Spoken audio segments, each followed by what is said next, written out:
বাংলাদেশে এবং বাংলাদেশের বাইরে পৃথিবীর বিভিন্ন প্রান্তে যেখান থেকে চ্যানেল আই দেখছেন, আপনাদের সকলকে সাদর আমন্ত্রণ তৃতীয় মাত্রা দেখবার জন্য। প্রিয় দর্শকে, ধীরে ধীরে বাংলাদেশের রাজনীতির অঙ্গন উত্তাপ পেতে শুরু করেছে। কোভিড পরিস্থিতি খানিকটা নিয়ন্ত্রণে আসা একটি কারণ। ইতিমধ্যেই সামনের নির্বাচনকে সামনে রেখে বাংলাদেশ আওয়ামী লীগের কেন্দ্রীয় কার্যনির্বাহী সংসদের সভা হয়েছে এবং সেই সভায় প্রস্তুতি নিতে সবাইকে জানিয়ে দিয়েছেন প্রধানমন্ত্রী এবং আওয়ামী লীগ সভানেত্রী শেখ হাসিনা। অন্যদিকে বাংলাদেশ জাতীয়তাবাদী দলও পর্যায়ক্রমে পরপর তিন দিনব্যাপী মিটিং করলেন বিভিন্ন স্তরের নেতাদের নিয়ে। আরও ধারাবাহিকভাবে তারা সভা করবে এবং তারা বলছে যে তাদের সামনে এখন একটাই করণীয়। সভায় যারা বক্তৃতা করেছেন সেটি হচ্ছে নির্দলীয় নিরপেক্ষ সরকারের দাবিতে আন্দোলন এবং নিরপেক্ষ নির্বাচন কমিশনের দাবিতে আন্দোলন। অন্যদিকে তারা এটিও মতামতের যে প্রাধান্য সেটিও এরকম যে এবার নিজেদের নেতৃত্বেই তারা আন্দোলন করবেন। এর আগে আমরা জানি যে 2018 সালে এই নেতৃত্ব তারা ডক্টর কামাল হোসেন সহ অন্যান্যদের হাতে ছেড়ে দিয়েছিলেন। এবার তারা নিজেদের নেতৃত্বে আন্দোলন করবেন, এরকম একটা কথা চালু রয়েছে। কেউ কেউ মনে করেন যে একটা আগাম নির্বাচনের আবহাওয়া বইতে শুরু করেছে, যদিও সেটির কোনো যুক্তিসঙ্গত কারণ এখন পর্যন্ত দৃশ্যমান নয়। অন্যদিকে যেটি অনেকেই মনে করেন যে নির্বাচনকে সামনে রেখে আগামী নির্বাচন কি আগের ধারায় হবে না নতুন কোনো ধরনের নির্বাচন হবে, বিএনপিকে আন্দোলনে সফল হতে পারবে কি পারবে না, বা আন্দোলন তারা আদৌ করতে পারবে কি না। কারণ তারা অনেক সময় যা বলে সেটি তারা করতে বিগত দিনগুলোতে অনেক ক্ষেত্রেই ব্যর্থ হয়েছে। তারপরও সব মিলিয়ে সরকারের সামনে যে চ্যালেঞ্জগুলো আছে সেই চ্যালেঞ্জগুলো মোটা দাগে এরকম যে একটি ভালো নির্বাচন অনুষ্ঠান তাদের সামনে বড় চ্যালেঞ্জ। কারণ কোনো অবস্থাতেই বিগত নির্বাচনগুলো সেই অর্থে, অন্তত বিগত দুটো নির্বাচন সেই অর্থে অনেকের কাছেই গ্রহণযোগ্যতা পায়নি এবং সরকারি দলের নেতৃবৃন্দ প্রত্যক্ষভাবে না হলেও পরোক্ষভাবে সেটি স্বীকার করে নেন। কিন্তু এই নির্বাচন অনুষ্ঠান তাদের সামনে একটি চ্যালেঞ্জ এবং নির্বাচনে যাবার আগে তাদের সামনে আরও যে চ্যালেঞ্জ সেটি হচ্ছে সুশাসন তারা কতটা প্রতিষ্ঠা করতে পারলেন এবং দুর্নীতি কতটা রোধ করতে পারলেন। এই দুটো বড় চ্যালেঞ্জ তাদের সামনে আছে। অন্যদিকে বিএনপির সামনে যে বড় চ্যালেঞ্জ, যে বিএনপি গত 12 বছরের বেশি সময়, 12, 13, 14 বছর ধরে ক্ষমতার বাইরে থাকতে থাকতে তারা অনেক ক্ষেত্রেই বিরোধী রাজনৈতিক শক্তি হিসেবে যে শক্তিমত্তা তাদের প্রদর্শনের কথা ছিল বা যে ভূমিকা তাদের রাখবার কথা ছিল, অনেকের প্রত্যাশাই তারা পূরণ করতে পারেনি। সেক্ষেত্রে তারা একটা ব্যর্থতার পরিচয় দিয়েছেন। তারা কথা বলেছেন অনেক বেশি, কাজ সেই অর্থে করতে পারেননি, সেটিও বড় চ্যালেঞ্জ। এবং সবচেয়ে বড় চ্যালেঞ্জ যেটি এখন ইদানিংকালে ক্ষমতাসীনরা তাদের দিকে ছড়িয়ে দিয়েছে, যে বিএনপির প্রতিষ্ঠাতা জিয়াউর রহমানকে নিয়ে নানা রকমের প্রশ্ন সরকারের দিক থেকে তোলা হচ্ছে।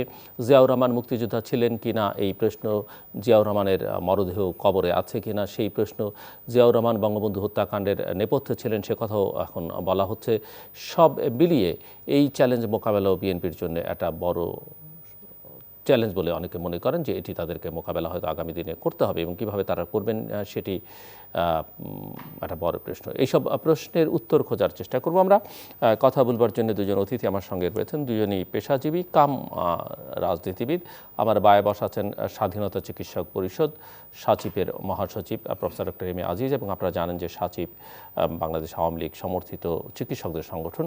আর আমার ডানে রয়েছেন বাংলাদেশ জাতীয়তাবাদী দল বিএনপির আন্তর্জাতিক বিষয়ক সম্পাদক এবং ঢাকা বার অ্যাসোসিয়েশনের প্রাক্তন সভাপতি অ্যাডভোকেট মাসুদ আহমেদ তালুকদার। স্বাগত আপনাদের দুজনকে তৃতীয় মাত্রায়। Professor doctor M A Aziz, একটু আপনার কাছ থেকে শুনতে চাই যে আমি যেটি বলছি যে নির্বাচনকে সামনে রেখে যদি অনেকেই মনে করেন যে আওয়ামী লীগের সামনে তিনটে চ্যালেঞ্জ, সেটি হচ্ছে যে বৈধতা সংকট মোকাবেলা করতে গিয়ে একটি নতুন ভালো নির্বাচন অনুষ্ঠান করা, দ্বিতীয়ত হচ্ছে সুশাসন এবং দুর্নীতি নিয়ন্ত্রণ। অনেকেই মনে করেন সেক্ষেত্রে আওয়ামী লীগ অনেক ক্ষেত্রে ব্যর্থতার পরিচয় দিয়েছে।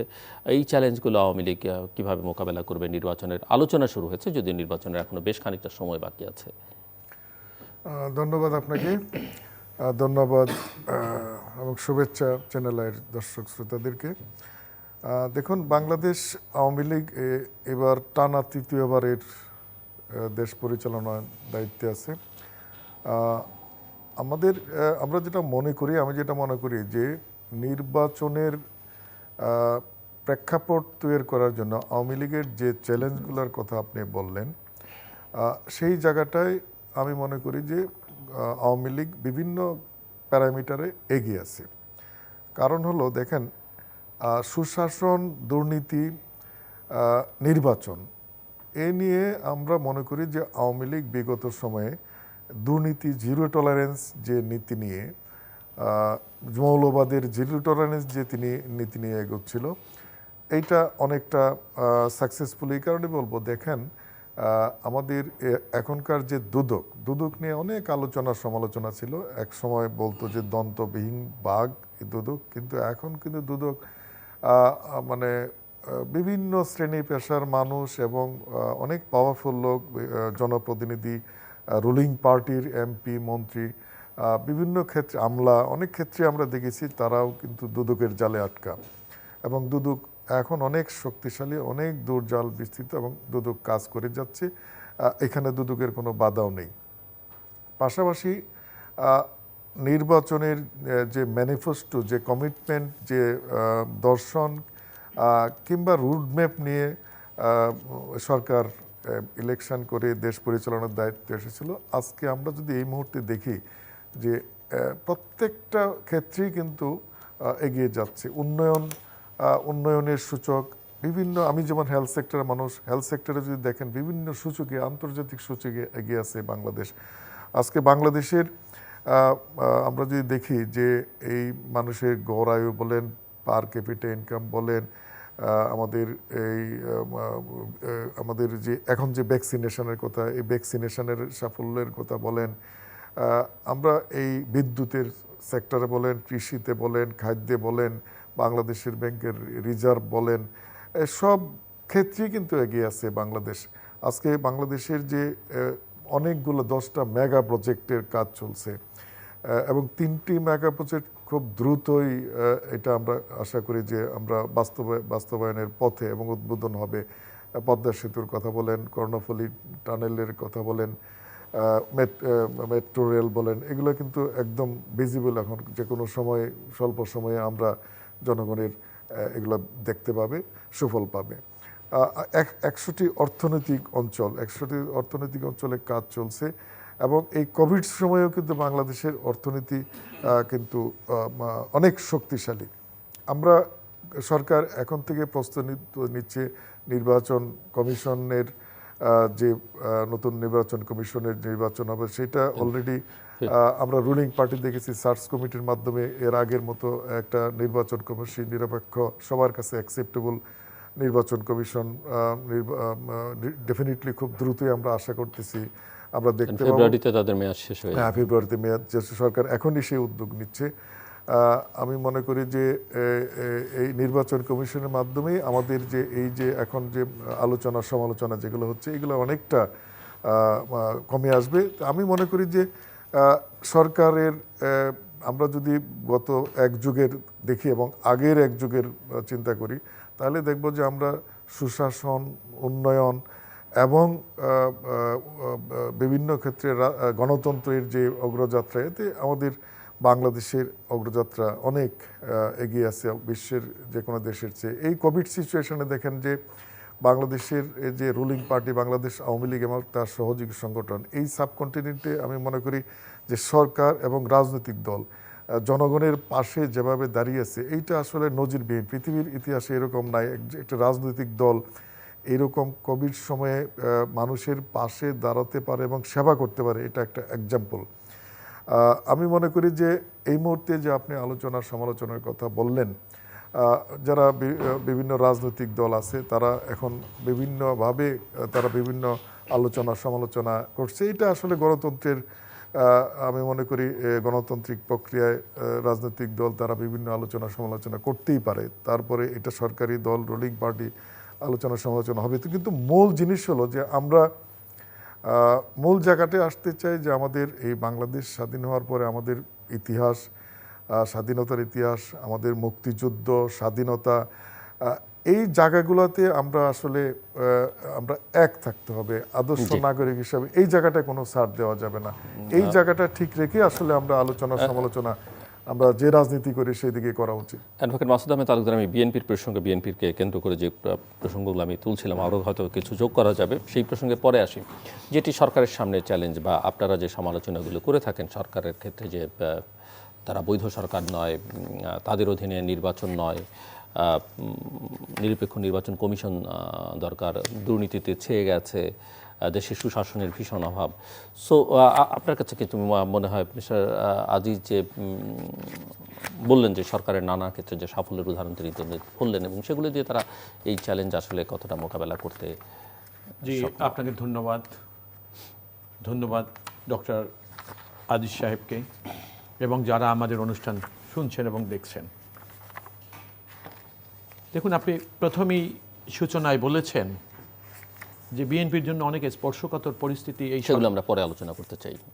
আমি পরের অংশ ওটা পরে যেতে পরে আলোচনা করতে চাই। তাহলে আপনি দেখুন, এই সরকার ধারাবাহিকভাবে 3 টার্ম রাষ্ট্রীয় ক্ষমতায়।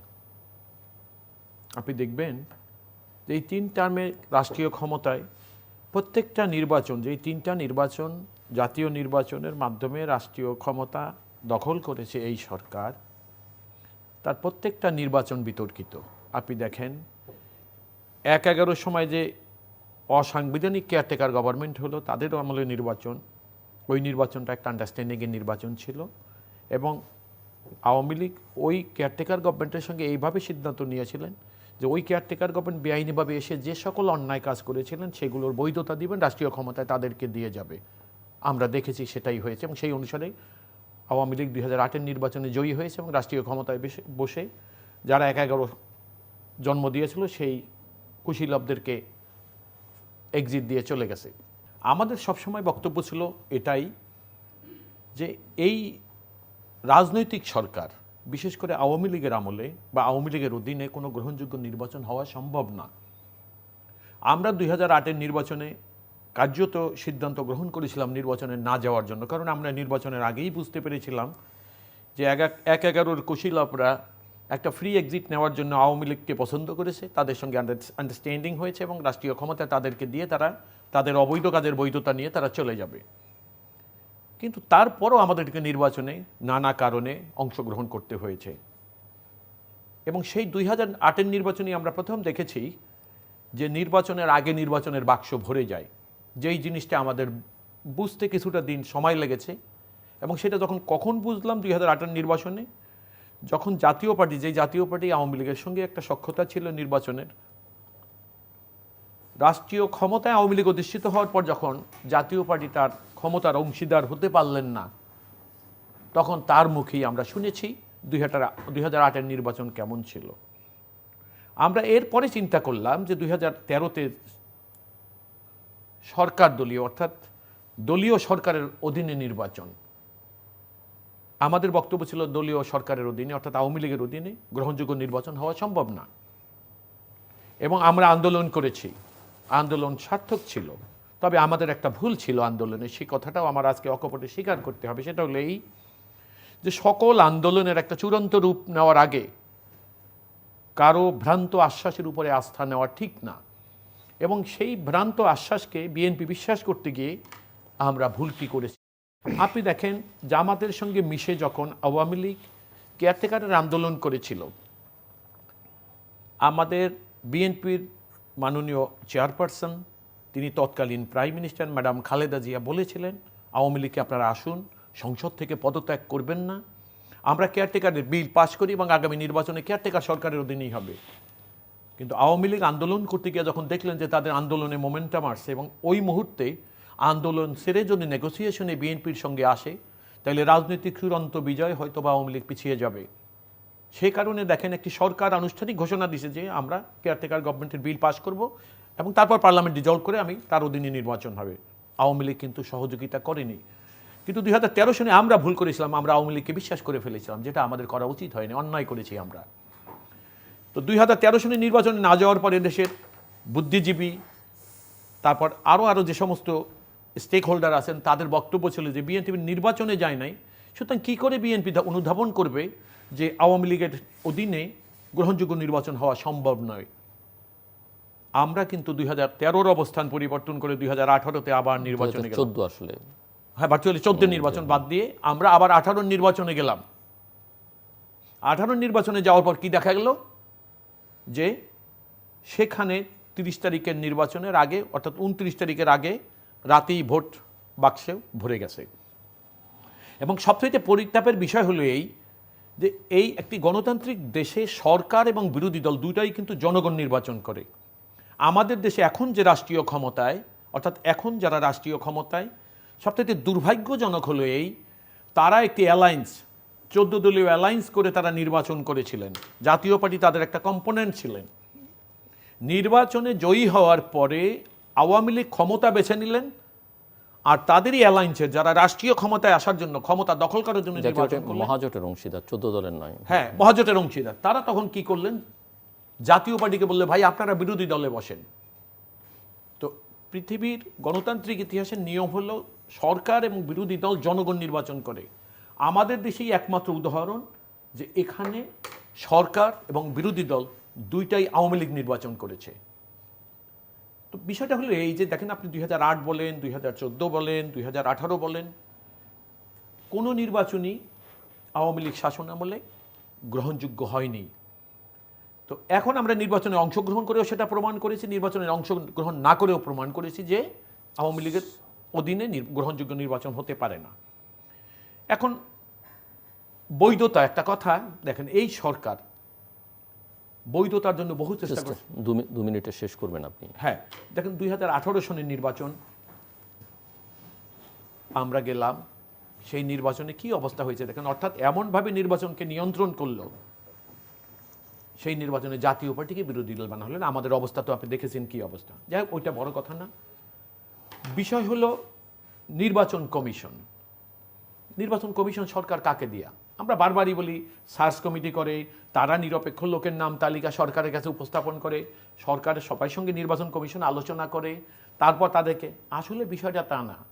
বিষয়টা হলো এই যে সরকারের নিজস্ব দলীয় মনোবৃত্তি সম্পন্ন লোক, তাদেরকে দিয়ে একটা নির্বাচন কমিশন করে, সরকারের দেওয়া একটা তালিকা নিয়ে আলোচনা হয়, এবং সেই তালিকার লোকদেরকেই সরকার আবার নির্বাচন কমিশনার হিসেবে অ্যাপয়েন্টমেন্ট দেন।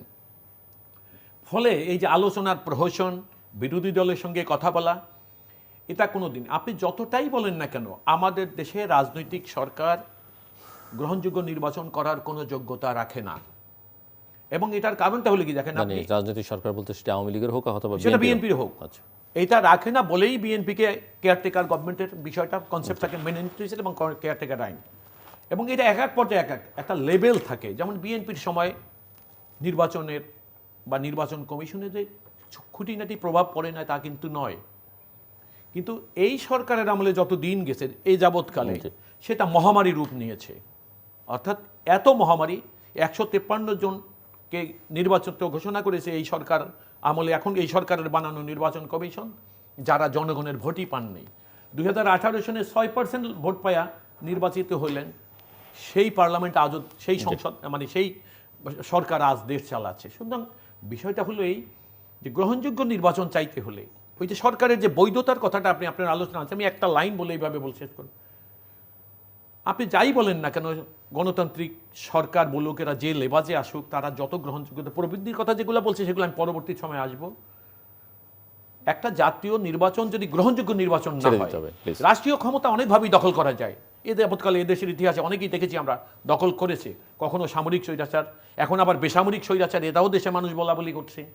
তো আমার বক্তব্য হলো যে রাষ্ট্রীয় ক্ষমতা যদি পপুলারলি ইলেক্টেড গভর্নমেন্ট না থাকে, তাহলে সর্বপ্রথম যে সাফারিংসটা তাদের আসে সেটা হলো বৈধতার সাফারিংস। অর্থাৎ এই 3টা টার্মই দেখেন রাষ্ট্রীয় ক্ষমতায় যারা অধিষ্ঠিত তারা বৈধতা পায়নি। ধন্যবাদ আপনাকে। দেখুন, তত্ত্বাবধায়ক সরকারের কথা উনি যেটা বললেন, এই তত্ত্বাবধায়ক সরকারের কনসেপ্টটা কখন আসলো, তখন কিভাবে ইলেকশন হলো, এই কনসেপ্টটা কারা বিতর্কিত করেছে? আপনি দেখেন 91-এর নির্বাচনের পরে যে কনসেপ্টটা ছিল, 3 জোটের রূপরেখা ছিল, এইটা পরে কে অমান্য করলো, কে ধ্বংস করলো এই রূপরেখাটা, কে বিট্রে করলো, কে বিতর্কিত করলো? 96-এর 15ই ফেব্রুয়ারি ইলেকশনটা কিভাবে হলো, কেন হলো, এই কনসেপ্টকে নষ্ট করলো? আপনি দেখেন পরবর্তী সময়ে এই 2006 সালের যে আবার ইলেকশনের যে পথে এগোচ্ছিল, এইখানে 1.5 কোটি ভুয়া ভোটার করলো। কার নেতৃত্বে হলো, কারা করলো সেটা? সুতরাং এই কনসেপ্ট, তত্ত্বাবধায়ক সরকারের কনসেপ্টটা বিএনপি বিতর্কিত করেছে, এবং বিএনপি কোনো সময় নর্মালি ক্ষমতা ছাড়তে চায় নাই। আপনি পাওয়ার চেঞ্জগুলোর মতো দেখেন কিংবা পাওয়ারে আসার সময় দেখেন, সব সময় তারা বিতর্কিত করেছে, কিন্তু আওয়ামী লীগের সেই উদারতা সব সময় ছিল। এখন ব্যাপারটা হলো, আমরা যদি দেখি যে এই 18 নির্বাচনের কথা যেটা বললো, এই 18 নির্বাচনে কেন এত বিপুল ভোটে আওয়ামী লীগ ক্ষমতায় আসলো? ওনাদের ওই সময় বিএনপির যে আগুন সন্ত্রাস ছিল, যেভাবে সারা দেশের সন্ত্রাস সৃষ্টি করেছিল, যেভাবে নিরীহ মানুষকে পেট্রোল বোমা দিয়ে মেরেছিল, হত্যা করেছিল, সেইটা এবং জননেত্রী শেখ হাসিনার বিগত সময়ের যে উন্নয়নগুলো হয়েছিল, সেই উন্নয়নের কিন্তু পুরস্কার দিয়েছে এবং সেই সন্ত্রাসের জবাব দিয়েছে জনগণ। সেই কারণেই আসলে বিপুল ভোটে আবারও তৃতীয়বার ধারাবাহিকতা রেখে ক্ষমতায় এসেছে। সুতরাং এই মুহূর্তে আমি মনে করি যে বিএনপির নেতৃবৃন্দরা এখন গণতন্ত্রের কথা বলছে, ফেয়ার ইলেকশনের কথা বলছে, এই জিনিসগুলো তাদের মুখে মানায় না। আজকে বিএনপি গণতন্ত্রের কথা যদি বলে, তাহলে এই আজকে আপনি যেটা বললেন জিয়াউর রহমান সাহেবের অনেক কথাবার্তা এখন আলোচনা সমালোচনা এই মুহূর্তে আসছে। সেই গণতন্ত্রের কথা যদি আমরা বলতে চাই, তাহলে সেই প্রথম থেকে আসতে হবে যে গণতন্ত্রকে নষ্ট করলো। এই সামরিক আইন কি গণতন্ত্রের লেবাস? এই সামরিক আইনের মাধ্যমে সংবিধান স্থগিত করা কি গণতন্ত্রের লেবাস? এই মার্শাল ল জারি করে আর্মির ড্রেস পরে চাকরিতে থেকে ইলেকশন করা, এই ড্রেস পরে এই চাকরিতে থেকে দল করা এবং ইনডেমনিটি অধ্যাদেশ জারি করা, সেটা সংসদে পাশ করা, এগুলো কি গণতন্ত্রের লেবাস? বিএনপি অনেক সময় অনেক জায়গায় দেখেন বলে যে তারা গণতন্ত্রের জন্য আন্দোলন করেছে ওই এরশাদ আমলে। তো আমি যদি বলি যে এরশাদ আমলে যদি তারা গণতন্ত্রের জন্য আন্দোলন করে থাকে, তাহলে জিয়াউর রহমান সাহেবের আমলে কোনো গণতন্ত্র ছিল? জিয়াউর রহমান সাহেব যেভাবে দেশ চালিয়েছে, এর সাথে তো একই কায়দায় সামরিক শাসনের দেশ চালিয়েছে। তাহলে আগে কি গণতন্ত্র ছিল না? আগে গণতন্ত্র ছিল, তাহলে কি কারণে আবার আন্দোলন করলো? একই জিনিস। তাহলে এটা তো তাদের মুখে শোভা পায় না। তারা কেন আন্দোলন করলো, পরে কিসের আন্দোলন করলো? সুতরাং এই সমস্ত আমার মনে হয় যে আমি যেটা মনে করি যে তারা জনগণের কাছে আসা উচিত। জনগণের চেয়ে অনেক দূরে আছে তারা। এই গত নির্বাচন আন্দোলন সংগ্রাম মানে আগুন সন্ত্রাসে অনেক জনগণ অনেক দূরে চলে গেছে। তাহলে তাদের দলের নেতৃত্ব নিয়ে প্রশ্ন আছে। সুতরাং এখন তাদের জনগণের কাছে আসা, দলকে সংগঠিত করে ইলেকশনের প্রস্তুতি নেওয়া উচিত। অ্যাডভোকেট তালুকদার, এই যে ডক্টর এম এ আজিজ যে প্রসঙ্গগুলো তুললেন, যে আমরা এখন চ্যালেঞ্জ অনেকগুলো বিএনপির সামনে। একটি হচ্ছে যে বিএনপি আন্দোলনের কথা বলছে বটে, কিন্তু আন্দোলন করতে সে পারবে কিনা, জনগণকে সম্পৃক্ত করতে পারবে কিনা, সেটি বিগত কয়েক বছরে দেখা যায়নি যে সেটি তারা করতে পারছে, আপনার দল করতে পারছে। দ্বিতীয়ত হচ্ছে প্রতিষ্ঠাতাকে নিয়ে এখন নানা রকমের প্রশ্ন, যেগুলো প্রফেসর আজিজ তুললেন। তার আগে আমি সূচনায় বলছিলাম যে আওয়ামী লীগের থেকে প্রশ্ন তোলা হচ্ছে যে বঙ্গবন্ধু হত্যাকাণ্ডের সঙ্গে জিয়াউর রহমান জড়িত ছিলেন, জিয়াউর রহমানের মরদেহ কবরে নেই, জিয়াউর রহমান মুক্তিযুদ্ধ করেননি, এরকম নানা রকমের প্রশ্ন ইতিমধ্যেই তোলা হয়েছে আওয়ামী লীগের দিক থেকে। আওয়ামী লীগের সভানেত্রী সেটি তুলেছেন। এবং তৃতীয়ত যেটি, যে আগামীতে নির্বাচন যেটি করতে হবে, আমরা জানি 2018-তে একই অবস্থা ছিল যে বিএনপিকে তার মূল নেতাদের বাইরে রেখে নির্বাচন করতে হবে। কোনো অবস্থাতেই বিএনপি চেয়ারপারসন বেগম খালেদা জিয়া, বিএনপির অ্যাক্টিং চেয়ারপারসন তারেক রহমান, তারা নির্বাচনে করতে পারবে না। কাজে অনেকের মধ্যে সংশয় আছে যে নির্বাচন অংশ তারেক রহমান নিজে নিতে পারবেন না। বেগম জিয়ার শারীরিক অবস্থা ভালো না, তিনি কারাবন্দী আছেন। আর সেখানে নির্বাচনের ব্যাপারে এই মূল নেতৃত্বের কতটা আসলে আগ্রহ থাকবে, আদৌ কোনো আগ্রহ আছে কিনা, সেটি নিয়ে অনেকের মধ্যে সংশয় আছে। দেখুন, অনেকগুলো কথা বলেছেন, আমি একটা একটা করে প্রত্যেকটারই উত্তর দেওয়ার সময়টা সীমিত, সেটা মাথায় সেটা আমার মাথায় থাকবে। প্রথম কথা হলো 15ই ফেব্রুয়ারি নির্বাচনটার কি দরকার ছিল, ডক্টর আজিজ বলেছেন।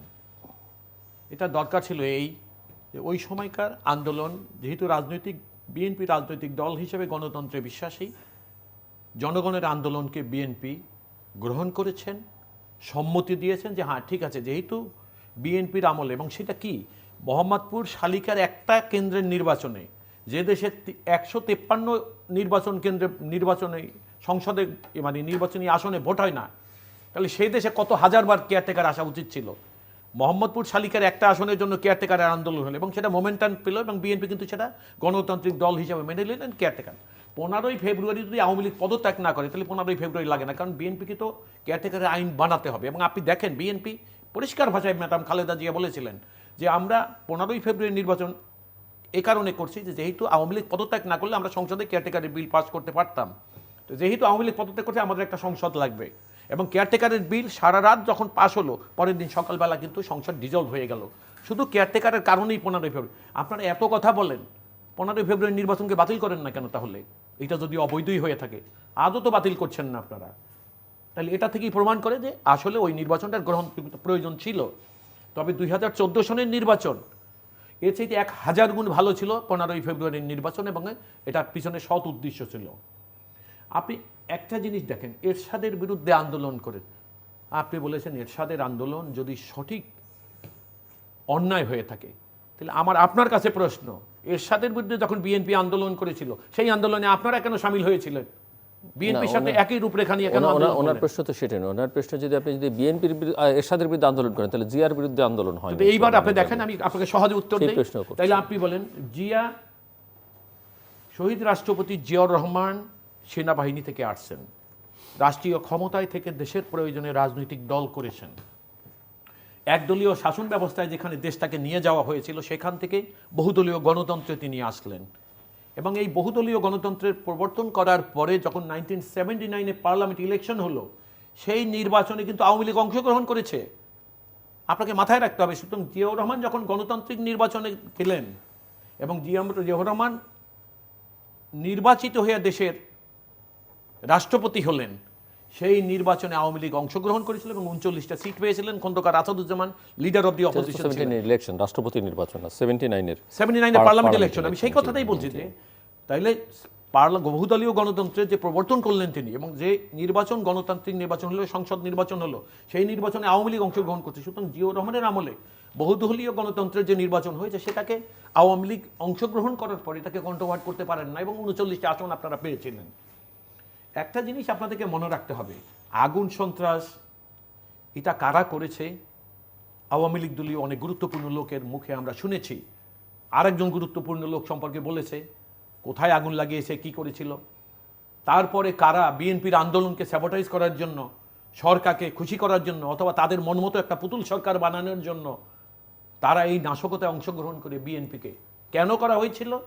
যে প্রথম কথা হলো তারা নাশকতা করত, দায়িত্ব বিএনপির ঘাড়ে চাপাতো, একটা ঘটনা ঘটিয়ে 50টা মামলা হতো, এজাহারে 500-1000 লোকের নাম থাকতো, অজ্ঞাত 50,000 1 লাখ থাকতো, তাদেরকে। অর্থাৎ নির্বাচন কি হলো আপনি দেখেন না, নির্বাচনে মানুষ, আপনি গণতন্ত্রের উন্নতি হয়েছে এই সরকারের আমলে, গণতন্ত্রের বিকাশ হয়েছে আপনারা বলেন। আরে ভাই, আওয়ামী লীগ যারা করে তারাও তো এখন ভোট কেন্দ্রে যায় না। আমি আজম সাহেবের একটা বক্তৃতা আমার কাছে এখন রেকর্ড করা আছে, আওয়ামী লীগের সবাই তার বক্তৃতা, যে আপনারা নির্বাচন করেন, রাষ্ট্রীয় ক্ষমতা দখল করেন।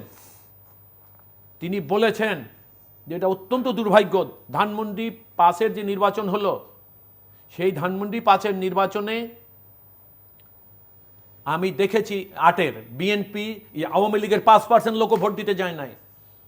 এটা রেকর্ড করা, এখনো আমার মোবাইলে এই রেকর্ডটা আছে, আমি রেখে দিয়েছি। তার বক্তৃতা আজম সাহেব, এখন উনি বোধহয় বস্ত্র প্রতিমন্ত্রী অর সামথিং লাইক, আমি ঠিক মির্জা আজম প্রতিমন্ত্রী। তাইলে একটা জিনিস দেখেন যে আপনারা নির্বাচন পদ্ধতিটাকে কোথায় নিয়ে গেছেন। মানুষ আগে ভোট দিত, ভোট ছিল এদেশের মানুষের জীবনের সর্বশ্রেষ্ঠ উৎসবের একটা। আর আজকে যারা আপনারা গণতন্ত্রের নামে, নির্বাচনের নামে, রাজনীতির নামে রাষ্ট্রীয় ক্ষমতা জোর করে দখল করছেন, আপনাদের দলের লোকরাও আপনাদেরকে সমর্থন করছে না, কারণ নির্বাচনের যে চরিত্র হয়েছিল আপনাদের হাতে পড়ে সেই চরিত্র নষ্ট হয়ে গেছে নির্বাচনের। সে কারণে আপনার দলীয় বিবেকবান মানুষ যারা, তারাও নির্বাচন কেন্দ্রে ভোট দিতে যায় না। ফলে বিষয়টা দাঁড়াইছে এই যে, আবার জিলু ভাইয়ের কথায় আমাকে ফেরত আসতে হচ্ছে, যতবারই রাষ্ট্রীয় ক্ষমতা এভাবে দখল করে রাখুন না কেন, মর্মপীড়ায় আপনাদেরকে ভুগতেই হবে, দীর্ঘদিন অশান্তিতে থাকতেই হবে। কারণ জনগণ যতদিন পর্যন্ত ভোট দিতে না পারবে, সরকার বিরোধী যতদিন জনগণ না বানাবে, ততদিন পর্যন্ত আপনাদের মন থেকে অশান্তি যাওয়ার কোনো রাস্তা নাই। সুতরাং আমাদের যেটা বক্তব্য, আপনি বলেছেন বিএনপি আন্দোলন করতে পারেনি। দেখুন, এই কথাটা যখন আপনারা সবাই বলেন, বা আপনি যদি প্রশ্ন আকারেও আমাকে বলেন, এটা মনে হচ্ছে আপনারা যা দেখেছেন বা যা দেখছেন তা আপনারা বলেন না। 2014 সনের নির্বাচনের আগে বিএনপি যে আন্দোলন করেছিল, আমি অত্যন্ত পরিষ্কার ভাষায় আপনাকে বলতে পারি, গণতন্ত্রের জন্য এত বড় আন্দোলন এদেশে আর কোনো দিন হয়নি। এবং আমরা বুঝিয়ে দিয়েছি যে জনগণকে নিয়ে বিএনপি জনগণের ভোটাধিকার নিশ্চিত করার জন্য যে আন্দোলন করেছিল, আওয়ামী লীগের ভ্রান্ত আশ্বাসে যদি আওয়ামী লীগ বিএনপি পা না দেয়, তাহলে 2014 থেকে আজকে 21 তারিখ পর্যন্ত 21 সন পর্যন্ত বিএনপিকে এই গণতন্ত্রের জন্য আন্দোলন করতে হতো না। এই কারণে হতো না যে তখনই এটা ফয়সালা হয়ে যেত এবং মানুষ তখনই। সুতরাং এইখানে বিএনপি আওয়ামী লীগের ফাঁদে পা দেওয়াটা অন্যায় করেছে এবং সেই কারণে বিএনপি তথা দেশের মানুষ আজকে সাফার করছে। এবং বিএনপির আজকে সবচেয়ে বড় কারণটা কি? আপনি দেখেন নির্বাহী কমিটির মিটিংয়ের কথা আপনি বলেছেন। আমাদের কাছে একটাই এখন বিষয়, সেটা হলো এই, আমরা কে রাষ্ট্রীয় ক্ষমতায় আসবে, আওয়ামী লীগ আসবে না বিএনপি যাবে, এটা বিএনপির কাছে এখন আর মুখ্য বিষয় না। বিএনপির কাছে মুখ্য বিষয় হলো এই, রাষ্ট্রীয় ক্ষমতায় যিনিই যাবেন তিনি ভোটের মাধ্যমে জনগণ তার সরকার নির্বাচন করবে। আওয়ামী লীগের পছন্দ মতো বা আওয়ামী লীগকে যারা ক্ষমতায় বসায়, যারা ইতিমধ্যে জনগণের বিকল্প হয়ে রাষ্ট্রীয় ক্ষমতায় আওয়ামী লীগকে বসিয়েছে এবং বসাবার পর যে সমস্ত দুর্নীতির, আপনারা বলেছেন অর্থনৈতিক সূচক বেড়েছে, প্রবৃদ্ধি বেড়েছে, দেশে দুর্নীতির প্রবৃদ্ধি যে কত হাজার গুণ, কত লক্ষ কোটি গুণ বেড়েছে, সেগুলোও আমাদের কাছে জানা আছে। সুতরাং এই সকল অভিশাপ থেকে মুক্তি পেতে হলে আপনার বেসিক জায়গায় দিতে হবে। একটা সরকার অবৈধভাবে রাষ্ট্রীয় ক্ষমতা দখল করেছে, সেই রাষ্ট্রীয় ক্ষমতা যে সরকার অবৈধভাবে দখল করে বসে আছে, সে আর যাই করুক না কেন, বৈধ কাজ তো তার পক্ষে সম্ভব না। এরপর যদি সে ভালো কাজ করতেও চায়, যেই তো জনগণের জন্য করবে, কিন্তু জনগণ তাদের এই কথায় আস্থা আনবে না। সেই জন্য আমাদের বক্তব্য হলো যে আমরা চাচ্ছি একটি সরকার নির্বাচনকালীন সময়ের জন্য যাদের কাজই হবে, তারা স্টেক হোল্ডার হবে না, তাদের কাজই হবে দেশে একটা গ্রহণযোগ্য নির্বাচন দিবেন এবং সেই নির্বাচনে জনগণ যাকে ভোট দেবে সেটা আওয়ামী লীগ। বিএনপি তো সুনির্দিষ্ট সেরকম প্রস্তাবও রাখতে পারছে না। হ্যাঁ, আসবে বিএনপি প্রস্তাব। শোনেন, আমি আপনাকে বলি না, একবার তো একটা প্রস্তাব দিয়েছিলেন, সেটার মধ্যে ভুলভাল অনেক ছিল, মৃত মানুষকে সামনে রেখে প্রস্তাব দিয়েছিলেন। আমি বলছি যে সুনির্দিষ্ট প্রস্তাব তো বিএনপি এখন, আমি আপনাকে বলি, আপনি আরেকটা কাঠামোটা কি হবে দিতে হবে, কিন্তু সময় নেই, আপনাকে ছেড়ে দিতে হবে জাস্ট 30 সেকেন্ডসে। হ্যাঁ, আমি অন্য একটা কথা বলিনি। দেখুন, আপনি আরেকটা কথা বলেছেন যে ম্যাডাম খালেদা জিয়া সাজাপ্রাপ্ত, তারেক রহমান দেশের বাইরে, তাকেও সাজা। দেখুন, রাজনৈতিক মামলায় সাজাকে আসলে সাজা বলা যায় না, কারণ রাজনৈতিক বিবেচনায় যখনই কোনো নেতা সাজা পেয়েছে, সেই সাজা টিকে নাই। বিএনপি, আমার কথাটা এইরকম যে বিএনপি হলো এত বড় একটা রাজনৈতিক দল, এই রাজনৈতিক দলে আজ পর্যন্ত আপনি দেখেন ম্যাডাম খালেদা জিয়া এবং তারেক রহমানের নেতৃত্বের প্রতি বিএনপির একটা মানুষ আজ পর্যন্ত বিন্দু মাত্র কোনো প্রশ্ন তুলে নাই। আপনার পালা। ধন্যবাদ আপনাকে। দেখুন, উনি 79-এর ইলেকশনের কথা বলেছেন।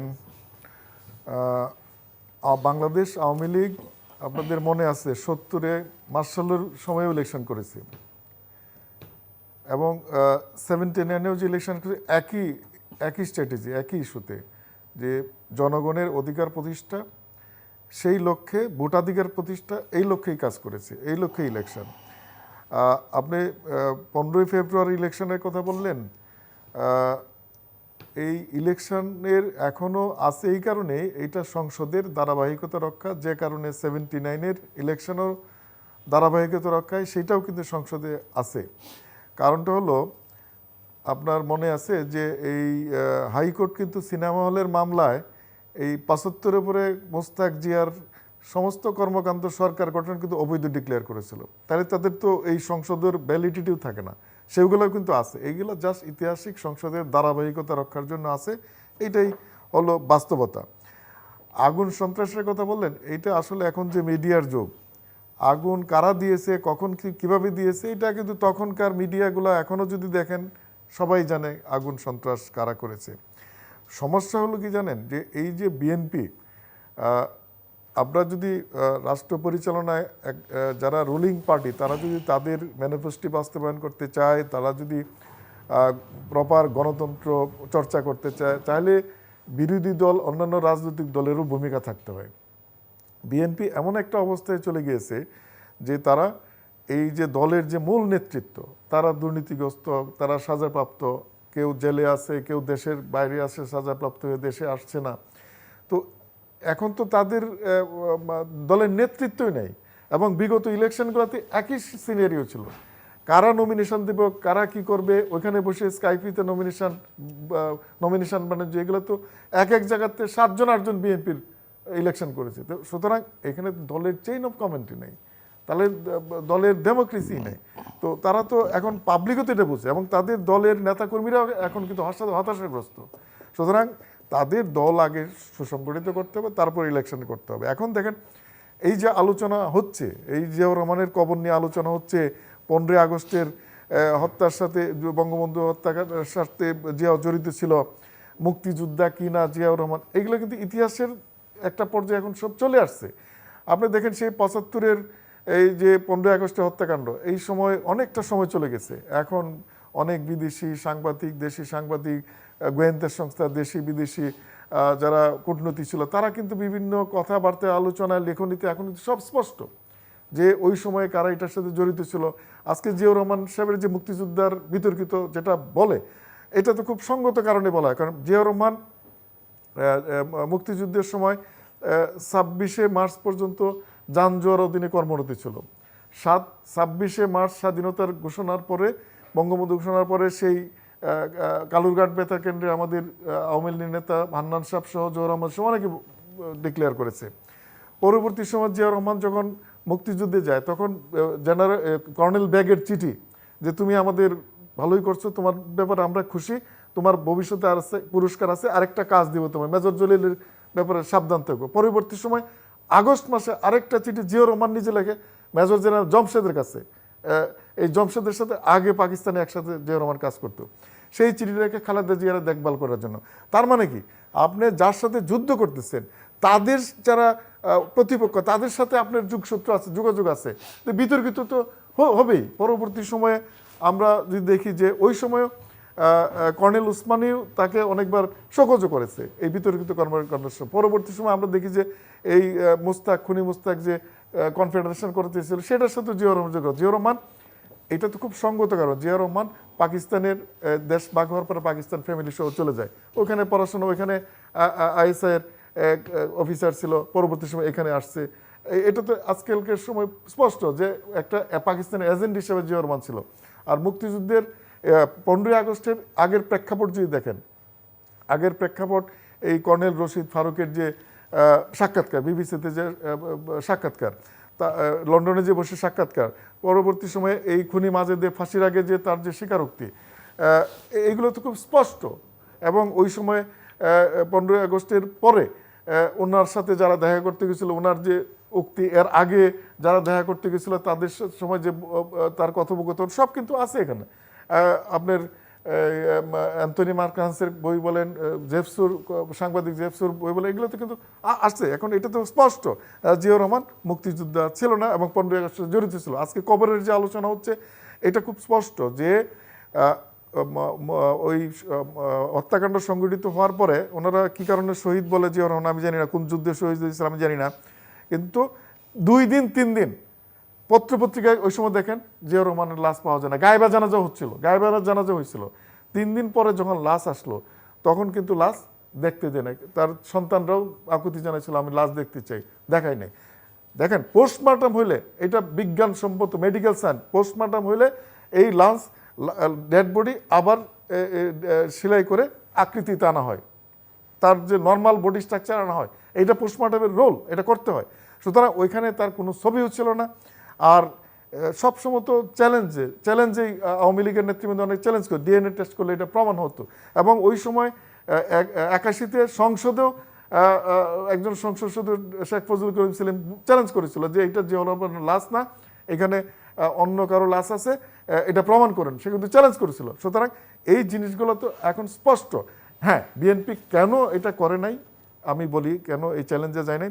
আরেকটা কথা বলি আমি, দেখেন এই জিয়ার মৃত্যুর পরে এটা কিন্তু বিচার হয় না, জিয়াউর রহমানের দল ক্ষমতা ছিল, বিচার করে নাই। কারণ বিচার করতে গেলেই এই কারা এই হত্যার সাথে জড়িত, কে ডেড বডি শনাক্ত করেছে, কে সাক্ষী, কে গুলি করেছিল, কে দাফন করেছে, কে ডেড বডি, এগুলো সব বেরিয়ে আসবে। বেরিয়ে আসলে আসল তথ্য কিন্তু চলে আসবে যে এটা জিয়াউর রহমানের লাশ না। এই কারণে তারা এই বিচারেই গেল না। সুতরাং এই জিনিসগুলো কিন্তু স্পষ্ট। এইরকম যারা দলের নেতৃত্ব, আর আমি আগে যা বললাম যে মানে সামরিক পোশাক পরে যে সামরিক বাহিনীর বন্দুকের নল থেকে যে দল সৃষ্টি করলো, এটা তো মাটি মানুষের দল না, এটা গণমানুষের দল না। সুতরাং সেই প্রেক্ষাপটে যাদের দলের মূল নেতৃত্ব প্রতিষ্ঠাতা এখন যারা নেতৃত্ব দিচ্ছে দুর্নীতিগ্রস্ত সাজাপ্রাপ্ত, তাহলে এই দলের নেতাকর্মীরা হতাশাগ্রস্ত হওয়াটাই স্বাভাবিক এবং তারা এই নেতৃত্ব নিয়ে ভবিষ্যতেও এই নির্বাচনে যাওয়ার মতো তাদের কোনো পরিবেশ নাই। সুতরাং এখন হতাশার থেকে তারা অনেক কিছু কথাবার্তা বলছে। তা আমি মনে করি বিএনপি তারা যেহেতু মনে করে তাদের অনেক জনসমর্থন আছে, কর্মী বাহিনী অনেক আছে, তারা দলকে সংগঠিত করে ইলেকশনে আসুক না। আওয়ামী লীগ তো সব সময় মার্শালের সময় মার্শালকে চ্যালেঞ্জ করে ইলেকশনে আসে এবং তারা তাদের মেজরিটি এবং দলের জনগণের সমর্থন আছে প্রমাণ করছে, তারাও প্রমাণ করুক, তারা ইলেকশনে আসুক। Final round, advocate Masud Ahmed Talukdar. দেখুন, একটা কথা আছে, একজন অশিক্ষিত মানুষ যদি কোনো বক্তব্য না বুঝে দিয়ে ফেলেন তাকে সহজে বুঝানো যায়, কিন্তু কোনো শিক্ষিত জ্ঞানী মানুষ যখন বুঝে অবুঝের মতো কথা বলে তাকে চেষ্টা করে বুঝানোটা খুব কঠিন। জিয়াউর রহমান সাহেব দেশের রাষ্ট্রপতি ছিলেন যখন তাকে হত্যা করা হয়। বাংলাদেশের সশস্ত্র বাহিনীর হেড হলেন দেশের রাষ্ট্রপতি এবং এই হত্যার সঙ্গে যারা জড়িত ছিলেন তারা সকলেই সেনাবাহিনীর বিপদগামী সদস্য। যেমন শেখ মুজিবুর রহমান সাহেবকে যারা হত্যা করেছিলেন তারাও সেনাবাহিনীর সদস্য।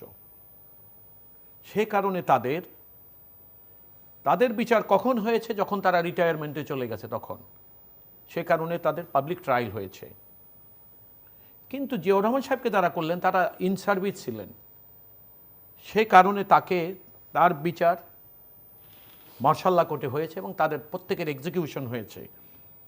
আইনের একটা কথা আছে, কোনো হত্যা বা কোনো অপরাধের বিচার দুইবার হয় না। ওনারা যে কথাটা বলে জিয়াউর রহমানের বিচার আমরা চাইনি, এটা ভ্রান্ত কথা বলে, জেনে শুনে হয়তো ভুল কথা বলেন অথবা এই বিষয় সম্পর্কে এনাদের ধারণাই নাই। শহীদ রাষ্ট্রপতি জিয়াউর রহমান শহীদ এই কারণে দেশের রাষ্ট্রপতি রাষ্ট্রীয় ক্ষমতায় থাকার পর যখন তাকে হত্যা করা হয়েছে, দুর্বৃত্তের দ্বারা হত্যা হয়, তখন তাদের মর্যাদা শহীদের হয় সে কারণেই। এবং আপনি দেখেন সেই কারণে জিয়াউর রহমানের এবং আপনি এরশাদের সঙ্গে আতাত করে তারা রাষ্ট্রীয় ক্ষমতায় গেছিলেন। এরশাদের কিন্তু আরেকটা ট্রায়াল চলছিল মঞ্জুর হত্যা মামলার, জিয়া হত্যা মামলা না। জিয়া মামলা করবে কেন? কারণ শহীদ রাষ্ট্রপতি জিয়ার হত্যা মামলার তো বিচার হয়ে গেছে, সেনাবাহিনী করেছে এবং বিপদগামী যারা তারা। মনসিনামার যিনি রায় দিতে গিয়ে যে বক্তব্য দিয়ে দিচ্ছেন, আপনি যে উপস্থাপন করেছেন, ওই ব্যক্তিটিকে আমরা জানি।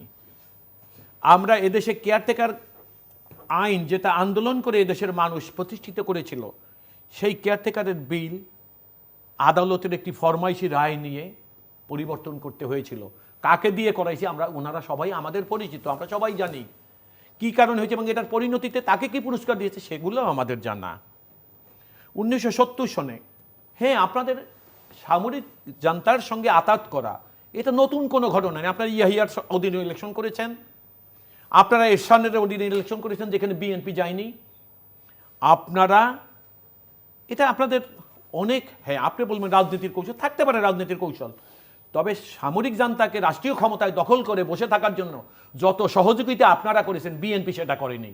এই কথাটা আপনাদের মাথায় রাখতে হবে। এবং এরশাদের 9 বছরের শাসনামল যদি ক্ষমতার ভাগাভাগি আপনারা এরশাদের সঙ্গে না করতেন, সুবিধা না নিতেন, তাইলে এরশাদের মতো স্বৈরাচার 9 বছর থাকো না। এবং একটা পর্যায়ে আপনারা নিজেরাও বুঝছেন যে এরশাদকে অধীনে নির্বাচন গিয়ে তাকে ক্ষমতায় টিকিয়ে রাখাটা আপনাদের ভুল স্ট্র্যাটেজি ছিল। সেই কারণে আপনারা একটা পর্যায়ে কিন্তু বিএনপির সঙ্গে আন্দোলনে রাজপথে এসেছেন এবং স্বৈরাচার এরশাদের পতন হয়েছে। আপনাদের একটা জিনিস আপনারা খেয়াল করেন যে আপনাদের গ্রহণযোগ্যতা সাধারণ মানুষের কাছে কত নিচে নেমে গেছে। আমি প্রায় শুনি আপনারা বলেন যে কর্নেল ফারুক এইটা বলে গেছে, কর্নেল রশিদ এটা বলে গেছে, ফাঁসির আগে মাজেদ এটা বলে গেছে। তাহলে আপনারা দেশবাসীর কাছে, মানুষের কাছে যে সকল কথা বলেন, সেই কথা মানুষের কাছে বিশ্বাসযোগ্য করার জন্য আপনাদেরকে কর্নেল রশিদকে উদাহরণ দিতে হয়, এই খুনি ফারুককে উদাহরণ দিতে হয়, আপনাদেরকে কি বলে খুনি মাজেদের উদাহরণ দিতে হয়, আপনাদের ইয়াহিয়া খান এদের উদাহরণ না দিলে আপনারা মানুষের কাছে বিশ্বাসযোগ্য করতে পারেন না আপনাদের বক্তব্য। আপনারা যখন এই ধরনের কথা বলেন এটা আমরা লজ্জা পাই। এবার দেখেন জিয়ার কবরের, আমি ব্যক্তি জীবনের আমার অভিজ্ঞতা বর্ণনা করি। শহীদ রাষ্ট্রপতি জিয়ার কবরে মাটি দেওয়ার সৌভাগ্য আমার হয়েছে। আমি এবং ডক্টর ফসিউদ্দিন মাহাতাব, যিনি জিয়াউর রহমানের পরিকল্পনা মন্ত্রী ছিলেন, আমরা দুজন একসাথে মাটি দিয়েছি। এবং কাচের একটা গ্লাস ভাঙা ছিল, ফজিউদ্দিন মাহতাব সাহেবের পাটা কেটে যায়, আমার কান্দে ভর দিয়ে ওনাকে হাসপাতালে নিয়ে যাই, সরওয়ার্দী হাসপাতালে, আমি সেখানে চিকিৎসা করে ওনাকে ওনার গাড়িতে দিয়ে বাসায় পাঠিয়ে দিই। আমি আপনাদেরকে পরিষ্কার বলি, কর্নেল তোফায়েল পোস্টমর্টেম রিপোর্ট করছে। কিছুদিন আগে যখন বলছেন পোস্টমর্টেম রিপোর্ট কই, যখন কর্নেল তোফায়েলের পোস্টমর্টেম রিপোর্ট এসে গেল, আপনাদের কথা বন্ধ হয়ে গেল, আপনারা সুর ঘুরিয়ে ফেললেন। দেখুন, একটা কথা মনে রাখবেন, ইট কারো ঘায়ে নিক্ষেপ করলে পাটকেলটি খেতে হবে। বিএনপি কত ভদ্র শালীন রাজনীতি করে দেখেন। বিএনপি কিন্তু আপনাদেরকে এখনো প্রশ্ন করে নাই। আপনারা যার স্বপ্ন বাস্তবায়ন করছেন, ওনাকে যখন হত্যা করা হলো, আপনাদের মধ্যে কে তার লাশ দেখেছেন? দেখেছেন? কিন্তু আমাদের লজ্জা হয়, আমরা এই কথা বলবো না। আমরা ওনার সম্পর্কে এরকম প্রশ্ন, আপনারা যত অবান্তর অশালীন কথা বলে যান, আমরা এই ধরনের কথা বলবো না। এখন আপনাদের সমস্যাটা কোথায় হয়েছে? আপনারা জনগণের ভোটে নির্বাচিত হন না, রাষ্ট্রীয় ক্ষমতা জোর করে দখল করেছেন। 3টা টার্ম রাষ্ট্রীয় ক্ষমতায় থেকে দেশটাকে ধস নামিয়ে দিয়েছেন, সব দিকে দুর্নীতিতে চ্যাম্পিয়ন হয়েছেন। আর একটা কথা বলেছিলেন, 1.5 কোটি ভোটার ভুয়া, 1.5 কোটি ভোটার ছিল, আপনাদের সরকার 2001 সনে করে গেছে। সেই ভোটার এসে বিএনপির ঘাড়ে পড়েছে। আপনাদেরকে মাথায় রাখতে, ওই ভোটার লিস্ট বিএনপি করে না, আপনারা করেছিলেন। তারপর দেখেন এখন কি হলো। তাহলে তারেক রহমান সাহেব নিজে তার বাবার লাশ দেখেছে কফিনে। কোথায় প্রমাণ পেলেন আপনি? কর্নেল ওলি বলেছে, আজকে মেজর জেনারেল ইব্রাহিম বলেছে, আমরা দেখেছি।